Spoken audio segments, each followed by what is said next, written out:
Hello बच्चों, आज हम शुरू करने जा रहे हैं वाटर अ नेचुरल रिसोर्स। इसका सेकंड पार्ट आज हम कर रहे हैं।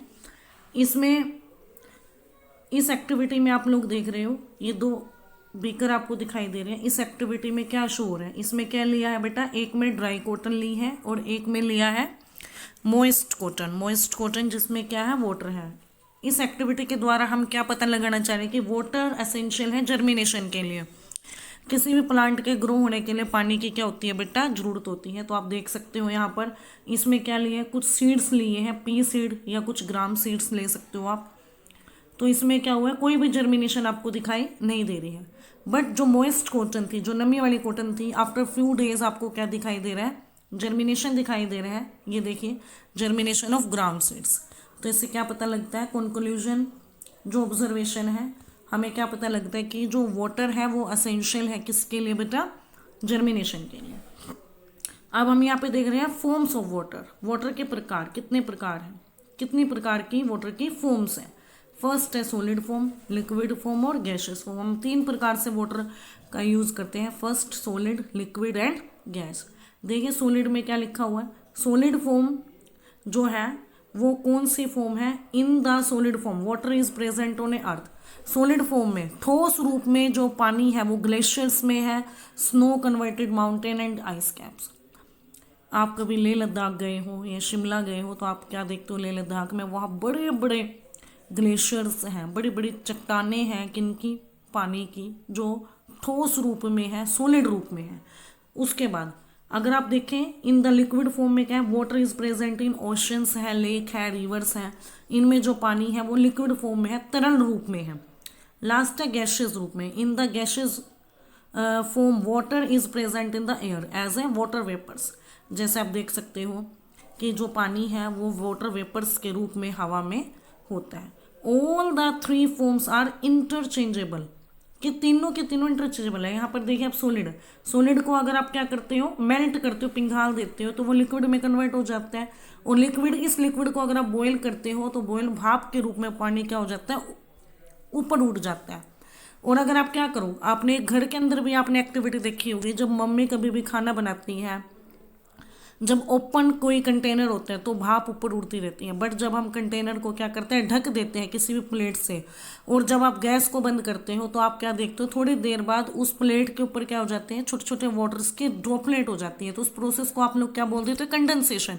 जो वाटर वेपर्स हैं, जो भाप है, वो किस में कन्वर्ट हो जाती है बेटा, लिक्विड में। और अगर आप उस लिक्विड को क्या कर दो, फ्रीज कर दो, तो वो किस में कन्वर्ट हो जाएगी, सॉलिड फॉर्म में। तो यही चीजें हमने यहाँ पर पढ़नी है कि all the three forms of water are interchangeable, it can be converted to one form to another. एक फॉर्म से हम दूसरी फॉर्म में लेके जा सकते हैं अगर हम उनका टेम्परेचर क्या कर दे बेटा, चेंज कर दें। Ice start melting at 0 degree Celsius, इसको आप लोग क्या बोलते हैं, मेल्टिंग पॉइंट ऑफ आइस। और अगर वाटर को आप क्या करो, ठंडा कर देते हो, ठीक है, at the same temperature 0 degree Celsius पे, तो वो फ्रीजिंग। आप लोग फ्रीजिंग, घर पे फ्रिज है, फ्रिज में क्या होता है, फ्रीजर होता है जिसमें आप बर्फ जमाते हो। तो उसमें अगर आप पानी को क्या कर दो, रख दो, तो वो आफ्टर सम आवर वो क्या हो जाएगा, लिक्विड, जो लिक्विड था वो किस में कन्वर्ट हो जाएगा, सॉलिड में, आइस क्यूब में कन्वर्ट हो जाएगा। Water change at water vapour at all temperature, it is called evaporation. Evaporation का मतलब कहते हैं conversion of a water into the water vapour, it is called evaporation. ठीक है, इसके अलावा that is way precipitation ड्राइज up at room temperature and wet cloth. जो wait मैंने जो गीले कपड़े होते हैं, इवन वो अगर हम शेड मैंने अगर हम उसके ऊपर छाया में भी सुखाते हैं तो वो किस में कन्वर्ट हो जाते हैं, वो सारे के सारे जो कपड़े हैं वो क्या हो जाते हैं, सूख जाते हैं। Water start boiling at 100 degree Celsius, पानी क्या होता है, 100 डिग्री सेल्सियस पर गर्म होना शुरू हो जाता है, तो आप उसको क्या बोलेंगे, बॉइलिंग पॉइंट ऑफ वाटर। जिस पॉइंट पे पानी क्या होता है, बॉइल, उबलना शुरू होता है, उसको आप लोग क्या बोल देते हो, boiling point of water. At this temperature water change rapidly to steam, भाप में कन्वर्ट हो जाता है अगर आप उसको क्या करो, स्टीम को, भाप को अगर आप ठंडा कर दो तो वो किस में कन्वर्ट हो जाता है, वाटर में। तो इस प्रोसेस को आप लोग क्या बोलते हैं, तो कंडेंसेशन। मैंने अभी बताया भी था आपको कि कंडेंसेशन में क्या होता है। ये आपको कंटेनर दिखाई दे रहा है, इसमें क्या है, गैस है। गैस को आपने क्या करा है, ऑन कर दिया है। ऑन होने के बाद जो पानी है वो उबलना शुरू हो गया। उबलने के बाद अगर आप क्या करो, उसको किसी चीज़ से ढक दो तो आफ्टर सम टाइम वो किस में कन्वर्ट हो जाते हैं, दोबारा से लिक्विड फॉर्म में। उस प्रोसेस को आप लोग क्या बोल देते हो, कंडेंसेशन। ठीक है। उसके बाद हमने देखना है ये प्रोसेस जो हमने ऊपर पढ़ा है, ऐसे ही वाटर साइकिल होती है। वाटर साइकिल में क्या होता है, मान लो ये अपना कोई ओशंस है। ओशंस, सूरज की किरणें इस ओशंस पर पड़ती है, पानी पर पड़ती है, तो पानी क्या होता है बेटा, भाप बनकर ऊपर उड़ जाता है। ठीक है, यहाँ पर दिखाई दे रहा है आपको, देखो इस एक्टिविटी के माध्यम से समझो इसको। ये कैसी है ना, evaporation form of A ocean, lake and steam. ये क्या हुआ, धूप इस पे पड़ती है तो ये पानी गर्म होकर ऊपर उड़ जाता है। ठीक है। आफ्टर कंडेंसेशन, कंडेंसेशन में कन्वर्ट हो जाते हैं। कंडेंसेशन यानी भाप जो है वो किस में कन्वर्ट हो जाता है, वाटर वेपर्स में। वाटर वेपर्स क्या होते हैं बेटा, फिर ठंडे होने के बाद जब ठंडे हो जाते हैं तो वो क्या हो जाता है, दोबारा से किस रूप में कन्वर्ट हो जाते हैं बेटा, पानी के रूप में, और वापस धरती के ऊपर आ जाते हैं। तो ये प्रोसेस लगातार ऐसे ही चलता रहता है।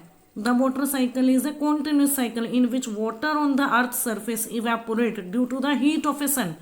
यही लिखा हुआ है ना कि सन की किरणें जब किसी भी वाटर पर पड़ती है तो वो इवेपोरेट हो जाता है, भाप बनकर ऊपर उड़ जाता है। Plant also give of water vapour through transpiration. क्या कभी सोचा, देखो समुद्र कितनी दूर होता है, बट जहाँ पर क्या होता है, ग्रास लैंड होते हैं या बड़े बड़े अलग अलग प्रकार के प्लांट्स होते हैं, ग्रीन होते हैं, जहाँ फॉरेस्ट होते हैं, तो वहाँ पर पानी कैसे आता है, बारिश कैसे होती है।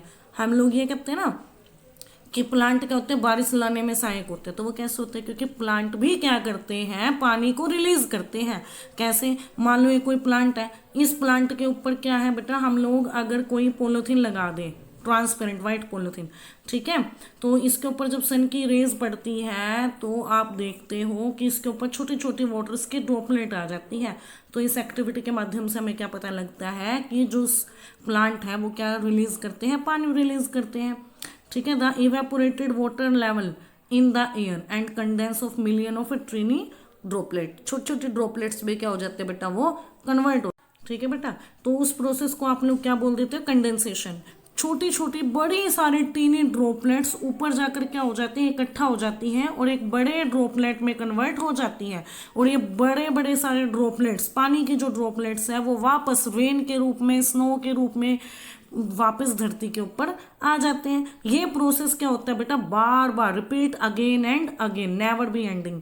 ये प्रोसेस कभी भी खत्म नहीं होता। तो उस प्रोसेस को, इस साइकिल को आप लोग क्या बोल देते हो, hydrological cycle. The water cycle ensure the availability of a water for all living organism and regulate weather pattern on the earth. तो ये जो मौसम का पैटर्न है पृथ्वी पर, ये क्या होता है, समय पर बना रहता है। बार बार जो बारिश होती है ना, वो ये चक्र जो है चलता रहता है। पानी क्या होता है, भाप बनकर ऊपर उड़ता है, वो भाप जो है इकट्ठा हो जाती है कंडेंसेशन के रूप में, वो वापस धरती के ऊपर आ जाती है। Okay, thank you.